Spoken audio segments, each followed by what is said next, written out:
Hey, good morning from Kansas City. Welcome to Sportsbeat Live, presented by First Federal. This is the show where we talk Chiefs with the folks in the media who know them best and with you. Please send us your questions and comments and talk Chiefs with us. So we are coming to you on Friday morning instead of post-game Thursday when the Chiefs finished up the preseason by beating the Green Bay Packers. And we did that to give Herbie mostly additional time to formulate his 53-man roster. So on today's show, we're going to talk about this final roster. Herbie's made his cuts, and he's either going to make or shatter the dreams of several Chiefs. And looking forward to hearing that. But before we start, let's look a little bit back at last night's game. Chiefs beat the Packers 17-10. The highlight of the game, I think, may have happened before the game, or at least before the first snap. And that's when Patrick Mahomes came out on the field and lined up the Chiefs in the huddle as Len Dawson would have done. Len Dawson, of course, Chiefs quarterback, Hall of Famer, broadcast legend in every sense, died earlier this week. So before we begin, why don't we hear from Andy Reid, who explained why the Chiefs did what they did and how they did what they did to open the game last night. Wire huddle, how did that all get set up? Yeah, that was Clark's suggestion, and players completely bought into it and wanted to do it. And then we added just a little wrinkle at the end there where I'm the official. Craig did an amazing job of mentioning Len. But listen, it's a tribute to a great person, a great player, and then all he did in your profession there. Very seldom are you a Hall of Famer in two different things, man. He had a wonderful life and really took advantage every day he had on earth here. So since Pat didn't play tonight, other than that one play, whose idea was it to get him involved? Did he sort of volunteer for that? Yeah, he wanted to jump in there. Kelsey, who wasn't going to play, he wanted to jump in there. Yeah, that's what I'm saying. I mean, and then the defense couldn't wait to see it. I mean, it was crazy the way it worked out. It was, Spags was going. He missed it, and he was the guy that was most excited about it, and he missed it over there talking to his guys. So, but he'll see it on tape there. But it was a neat deal, again, for a great person. Pretty cool stuff, Sam, wasn't it? Yeah, like you said, I mean, the best moment of the game was a play that never happened, basically. I mean, Len Dawson was we've talked plenty about him, but an icon in this city that was kind of Patrick Mahomes before there was Patrick Mahomes here, on a much smaller scale because this game is blown up in the past half century. But, I asked Clark Hunt about it. He said Bob Moore, the team's historian, who used to be a PR guy for the Chiefs, he's worked for the team for over 4 decades, called Clark Hunt and just suggested it. And then Clark told Andy about it. And as soon as Patrick Mahomes and Travis Kelce heard about it, they wanted to play. They wanted to be in just for that moment because they weren't supposed to play at all last night. So, yeah, it was a pretty cool deal. So, like I said, the Chiefs went on to win the game 17-10. And if I had to do a kind of a hockey 3 stars of the game, I think I'd go Shane Buechele, Brian Cook, and then Darius Harris for just good performances by them. Jesse, I wanted to ask you about the running game, which looked as good as it has throughout the preseason. This was the best production from the running game in 3 games. Yeah, raises some questions, too, ahead of cut day, which we'll talk about as well. But the biggest thing to me was Ronald Jones got an opportunity with the first team. And we know it's been tough sledding with the second and third team offensive lines in there. They have not performed very well. And Ronald Jones had a difficult time even getting to the line of scrimmage in previous games. When he got his opportunity, I thought he was pretty good in there and, got some rush yards. Isaiah Pacheco got his most extended run. He was in there from the first quarter through the third quarter as well. He had some success, but the Chiefs go over 100 yards of rushing. Andy Reid made that one of his first comments afterwards that said they needed to be able to run the football after the previous two games and after, mediocre calmness went after them to be able to run the football, before this game as well. So, you can smile, Sam. Jeez, gosh darn. Anyway, the question remains now with Ronald Jones. Is he going to make the team or not? They signed him early in the offseason.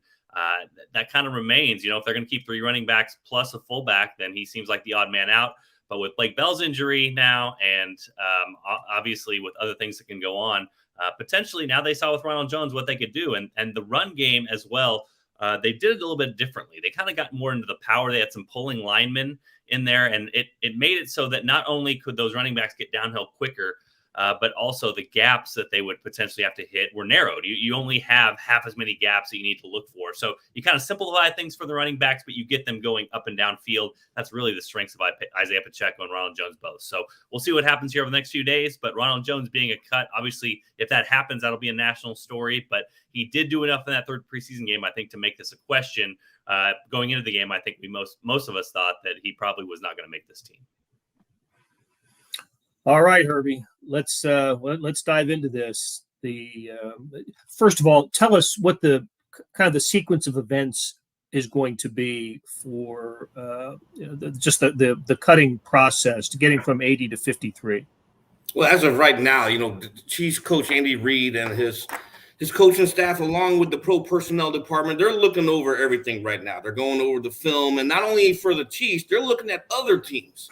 Okay, because you got to remember, this is called the initial 53. It's not final cuts. It's the initial cuts to the 53-man roster. So that doesn't mean whoever makes it on Tuesday will be there Wednesday, because we've seen it time and time again over the years, over the past decade. All we got to do is go back to 2013, which was called the Chiefs' second draft.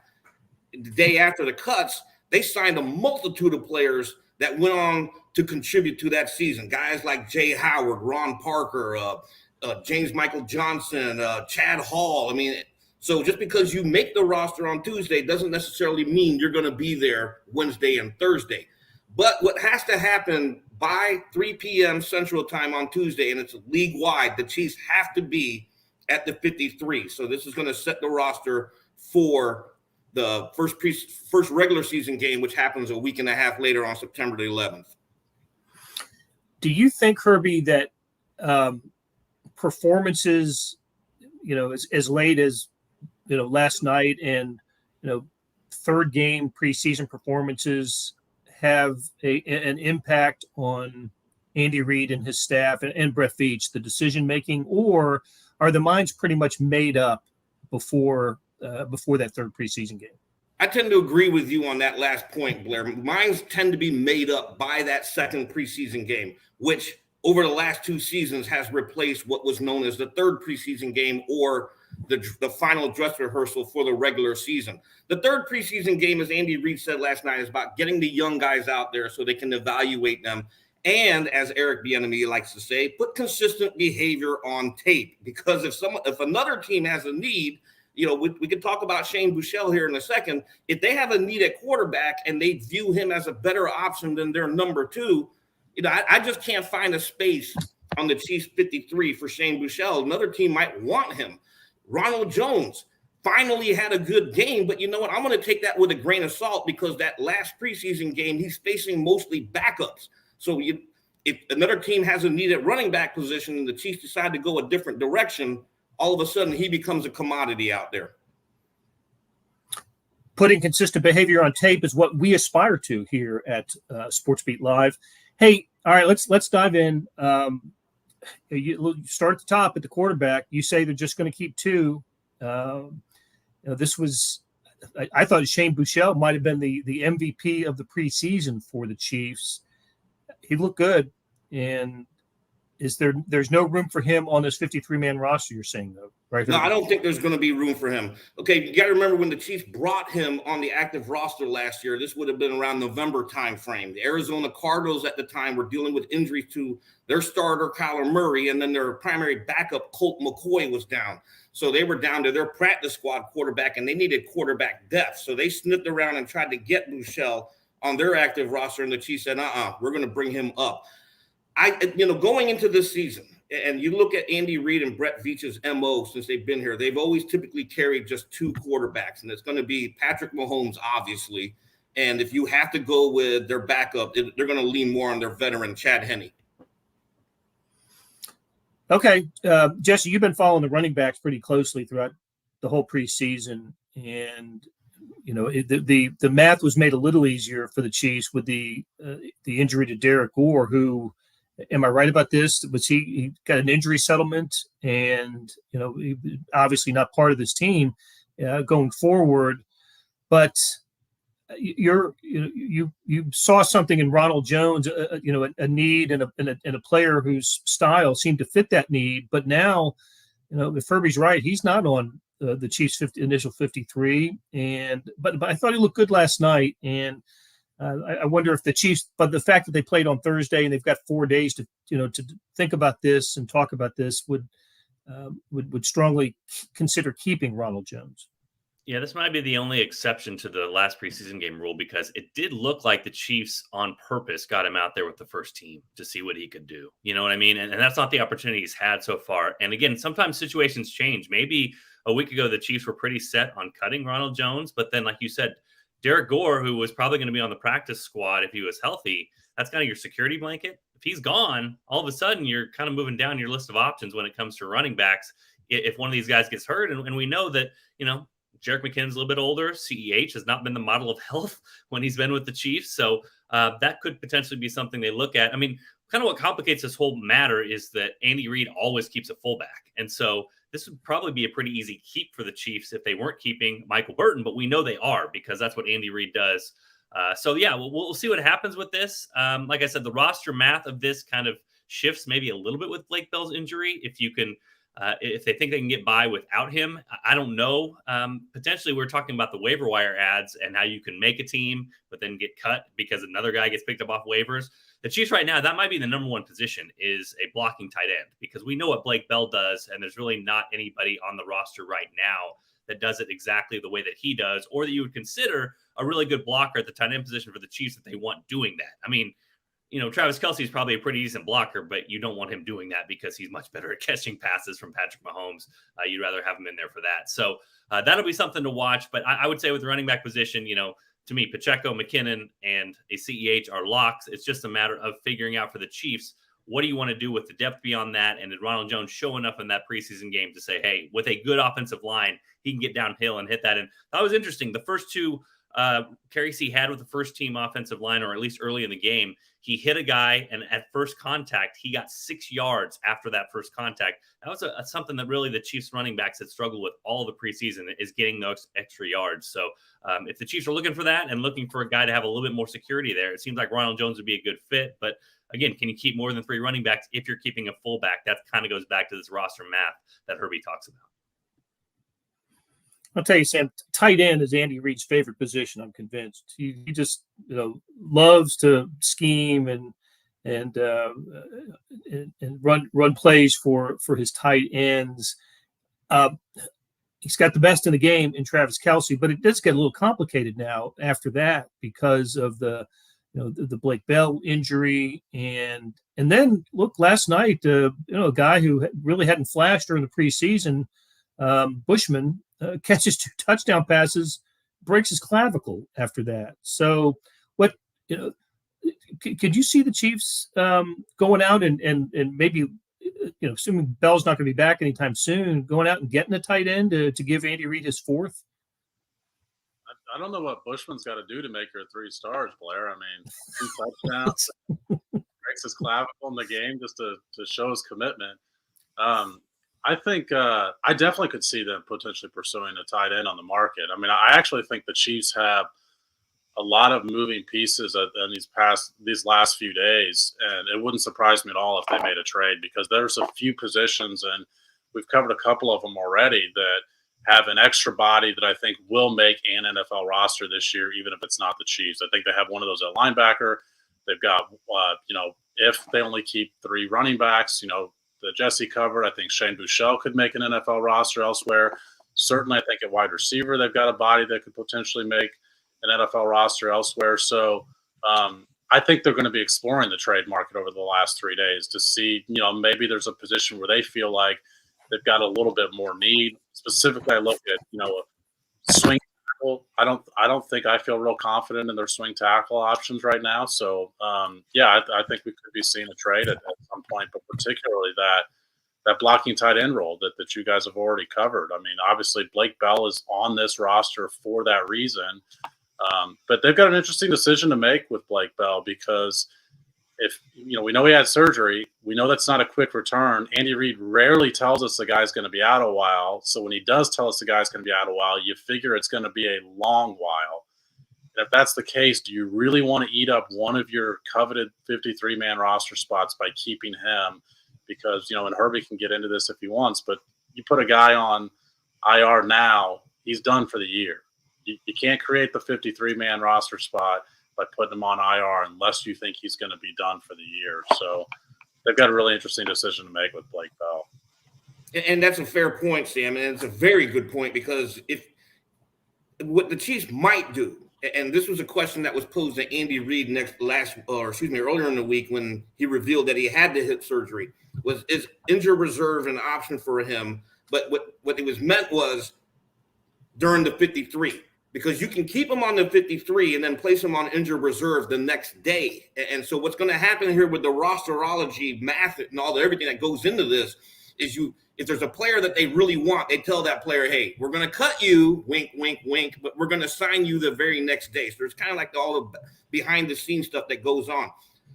Recovery from a hip flexor surgery, according to most medical journals, you're talking about a 3 to 6 week recovery period at a minimum. So if Blake Bell is placed on injured reserve, now you're going to miss him probably for the first month of the year or the regular season. And like Sam says, you don't want to tie up that roster spot. So they got a decision to make here on Tuesday with Blake Bell. But it seems like 3 to 6 weeks is the time between the final preseason game and the first regular season game, but that's not quite the case. And of course, I am going to scratch out Shane Buechele from my 3 stars and add Matt Bushman because Sam is right. He had a heck of a game last night. Hey, Cheryl wants to know if there's any public arrangements to show respect for Len Dawson. Haven't heard of any. I asked somebody with the Chiefs last night, and they had not heard yet. I guess the family's still working on that, and the Chiefs will certainly be a part of any kind of arrangements. Let's wrap up the offense and talk about the wide receivers. Are we all in agreement they're going to keep 6? And are we in agreement of the 6? The 4 are easy.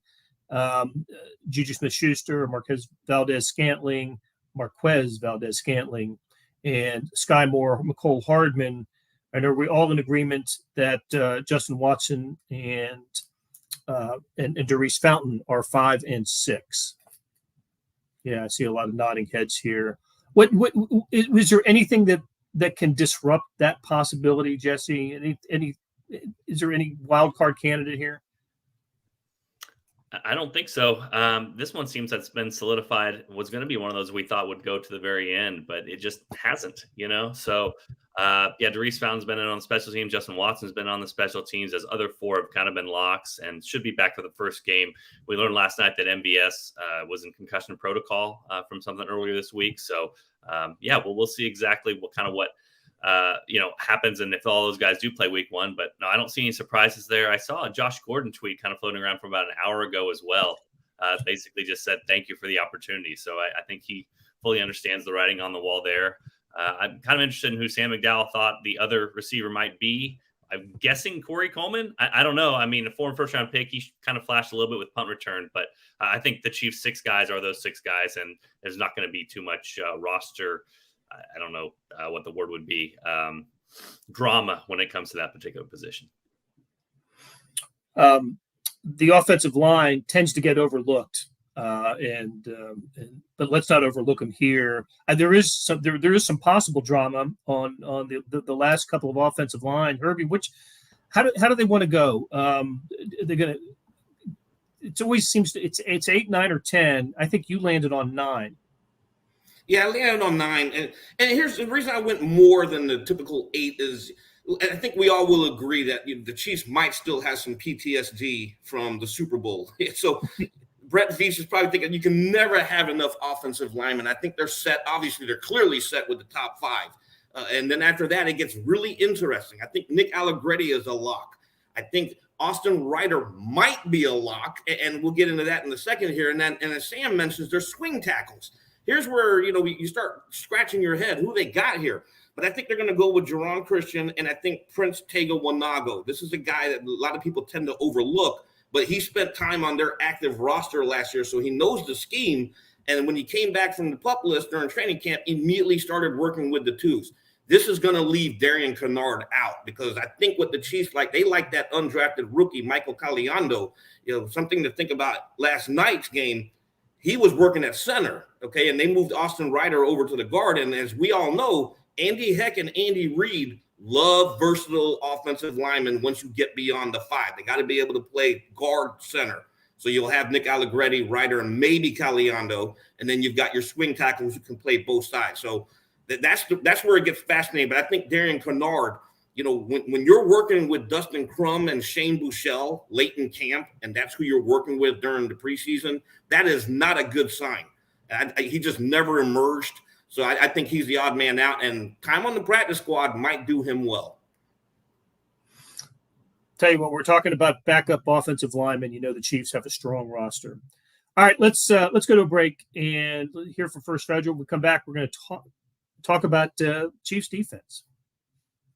When I bought my first home, I was searching for listings and negotiating all on my own. Now I'm back in the housing market, and I could not imagine doing that again. But then I found First Federal Bank of Kansas City's expert loan advisors at ffbkc.com. They were kind, knowledgeable, and available 24/7. My loan advisor answered my questions and helped me feel confident all the way through closing. I trust First Federal Bank because they understand banking is personal. Apply today for a home loan at ffbkc.com/homes. First Federal Bank of Kansas City. Member FDIC, Equal Housing Lender.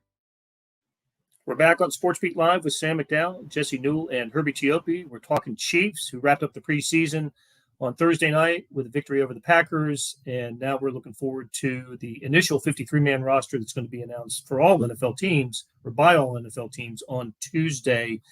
All right, we covered the offense. Let's get to the defense, and I don't know if there's I don't know how much drama there is on the defensive line, but it seems to me with the front 7, with the defensive line and the linebackers, there are some questions about maybe the final players in those groups. Sam, it's just been a constant theme from the end of last season through the preseason that the defensive line was the place where the Chiefs really needed to be visibly improved. Just like it was the offensive line after the Super Bowl loss to the Bucs, after last year's loss to the Bengals, defensive line and the ability to get pressure and get the quarterback down needed to improve. Do you think the Chiefs have done enough and there's enough on their roster for this to happen? Or is this another place where they may go out and after the teams make their cuts, find somebody else? Well, I think their depth is better than, the top of the depth chart. I think you feel more comfortable comparatively speaking, with the rest of the league in those cases. The Carlos Dunlap injury, changes things a lot because I thought that signing at least put a one-year Band-Aid over the problem of being able to rush the passer. We haven't seen him. I mean, he's dealing with an Achilles injury, and it's not exactly a great spot to be dealing with a lingering injury. So, I'm a little bit concerned about the length of time he'll miss. I think the most difficult decision at defensive line is I know that Herbie's got Joshua Kendo making the team. I haven't seen a lot from Joshua Kendo in 2 years. In fact, we literally saw nothing from him last year. He did not record a tackle in his rookie year, and he was out for the last 12, 13 games, but still. I thought that was the most interesting one actually on Herbie's entire 53 was keeping Josh Kendo. This is what we should do actually, Blair, is not project our own.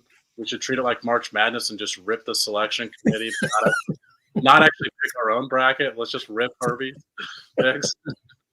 Then I would say write your own 53 then so I can rip yours. Kendo's an interesting play. He did get was it he who got the sack last night? Sack for no yards.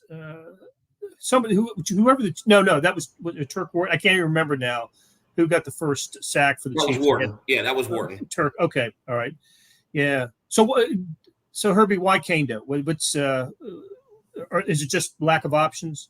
Yeah, essentially that's what it boils down to, lack of options. And then we know Brett Veach will cut bait if he doesn't feel like one of his draft picks is panning out. But, that's one of those rare instances, because when he cut Cornell Powell last year, their 5th round pick, we all kind of raised our eyebrows, because as we know from covering this team, he tends to stick with them.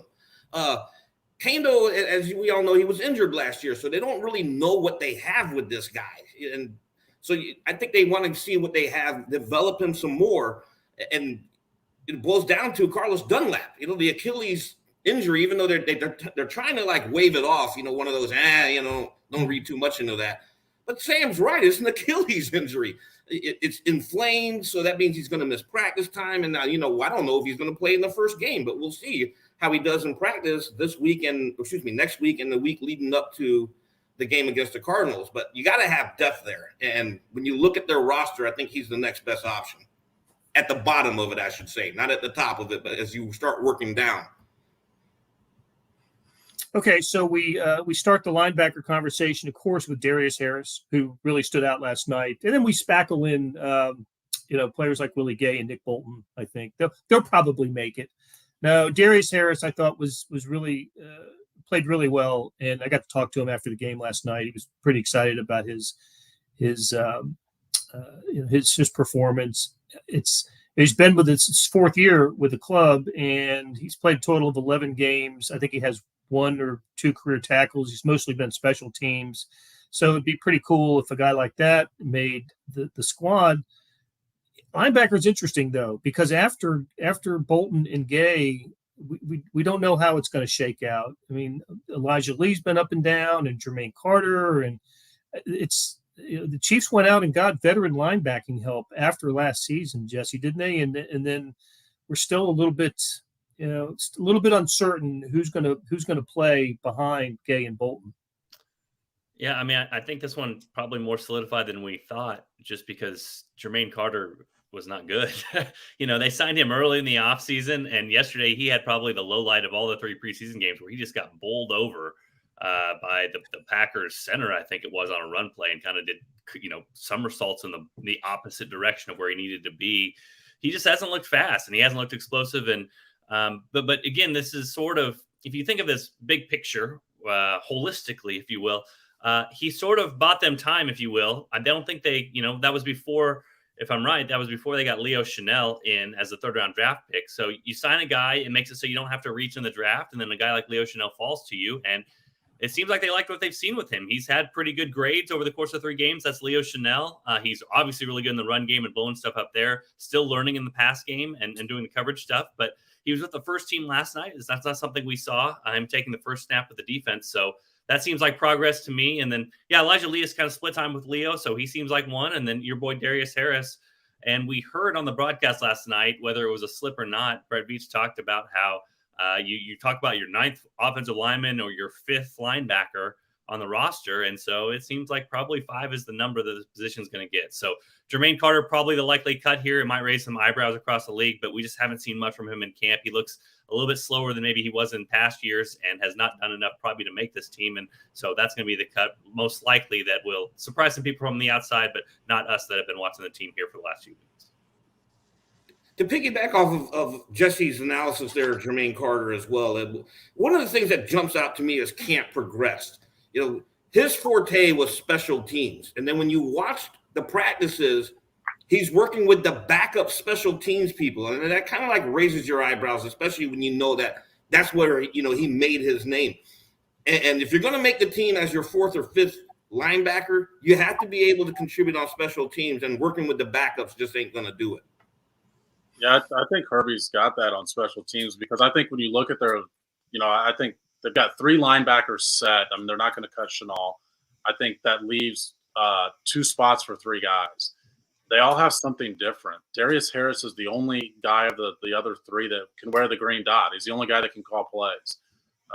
Elijah Lee, I think, is clearly the best special teamer of those. But I do think they think that Carter is their best overall linebacker still of those 3 guys. And so I think they've got sort of this triangle with only 2 spots of the 3. and it just depends which strength you favor. But I agree with Herbie. When you're talking about your fifth linebacker, what you should be favoring is special teams, particularly for an organization that lost 8 of like their top 12 contributors on special teams last year. I just think it's going to get a lot of prioritization here. Okay, in safeties and corners, I think it's notable. Not much drama here. I think it's notable for the number of rookies that will be in this group of 10, basically 6 corners and 4 safeties. You've got Jalen Watson, Joshua Williams, Brian Cook. Am I missing? And of course, Trent McDuffie. So 4 of the 10 are rookies. That would be, it's quite a number, and it also means that we're leaving a rookie off, and that is Najee Johnson, a 7th round pick. He, and according to Herbie on his 53, Darian Kennard will be the 2 rookies of the 10-member class that don't make the team. But for the Chiefs had 10 picks. If they end up keeping 8, that's a lot of population there for rookies, but they all would have earned their way on this team. I thought Joshua Williams had a rough game last night with that penalty on the special teams, a couple of penalties that hurt the Chiefs, but I think he's on the squad. How about that notion, Sam? 8 rookies on this team. Doesn't it suggest that we're not in a rebuild, but to me, it keeps the window of opportunity open, or extends it for the Chiefs for a few more years if they end up with a class of 8 that all contribute. Yeah, it is a rebuild of like portions of their roster, like certain segments of the roster. And you mentioned, we're seeing it in the secondary now. Like they're trying to rebuild their secondary through draft capital, as opposed, it's an expensive position. The cornerback position, you've got to spend top dollar in order to acquire the talent. So the Chiefs are trying to acquire it through the draft. But one point on that, because I know a lot of people probably look and say, man, you acquired all this draft capital for Tyreek Hill, and now you're going to cut 2 of your draft picks. Brett Veach last year, which Herbie mentioned, when they cut Cornell Powell, was the first draft pick that Brett Veach had ever cut. Now they're going to probably cut 2 in 1 year. I don't see how either guy that Herbie has them cutting, I don't see how either of them make their way onto the team. Well, you still collect the picks because it's just more tickets in the lottery that allow you this chance to cash in. So it's still worthwhile to get extra picks and see which guys win these battles. One of the things the Chiefs did throughout this offseason that makes it tough for us to do this whole exercise is they acquired depth. Like they threw numbers at the bottom of their depth chart to try and just let guys go win the position. And it's pretty good when those guys are rookies. You can see the kind of progression they make throughout camp. And like I said, I think it's still worthwhile to collect upwards of 10 draft picks, even if it means you're going to have to cut a couple of guys on the way. There's nothing that says these guys can't clear waivers and make it back on your practice squad, potentially make your team next year. I just want to point out for the record that Sam and I are agreeing, and I don't know if we woke up on the wrong side of the bed or anything, but Sam, it's nice to hear you agree. I like that. Well, Isaiah Pacheco is a good example of what you're talking about, Sam, that he's just you throw numbers at something, and he's 7th round pick, and he's going to return kicks and he'll be getting carries in the season opener in 2 weeks against Arizona. Okay, well, look, that'll do it. Hey, Cheryl, replacing the Honey Badger, Justin Reed is going to be the Chiefs guy.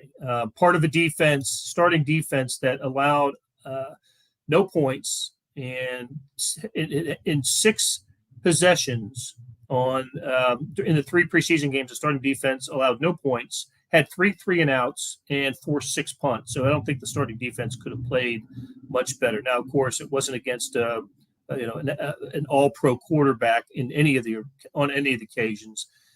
They will see Kyler Murray in the opener against Arizona. Okay, that's going to do it for us today. And got to thank Jesse Newell, Herbie Tiopi, Sam McDowell, our producer, Monty Davis, and First Federal Bank for presenting today's show. Regular season next, Arizona Cardinals on September 11th in Arizona. Really looking forward to it, and looking forward to talking to you again soon. Thanks for tuning in, and have a good weekend.